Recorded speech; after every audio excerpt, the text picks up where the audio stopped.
এক রকমের তরকারি দিয়ে আজকে দুই রকমের আইটেম রান্না করেছি। আমি রান্না করেছিলাম কচুর ডগা ভাজি এবং কচু দিয়ে ইলিশ মাছ। আসসালামু আলাইকুম, সবাইকে ওয়েলকাম জানাচ্ছি আরো একটি ভিডিওতে। কেমন আছেন আপনারা সবাই? আশা করি যে যেখানে আছেন ভালো আছেন, সুস্থ আছেন। ভিডিওর শুরুতে একটা লাইক দিয়ে ভিডিওটি দেখা শুরু করবেন, আর যদি ভালো লেগে থাকে কমেন্ট শেয়ার করে পাশে থাকবেন। আমি যেহেতু প্রতিদিনের ডেইলি ব্লগগুলো শেয়ার করি, প্রতিদিন বাইরে যাওয়া হয় না, আসলে ওরকম ব্লগ ভিডিও তৈরি করা হয় না। আর প্রতিদিনের রান্না বান্না যাই করি সেটাই শেয়ার করি। এই তো আদা রসুন শেষ হয়ে গিয়েছিল, সেটা ব্লেন্ড করে নিলাম।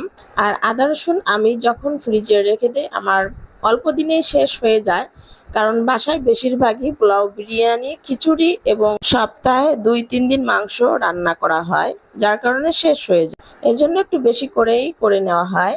বাজার থেকে আপনাদের ভাইয়া কচু নিয়ে আসছিল, এটা বের করে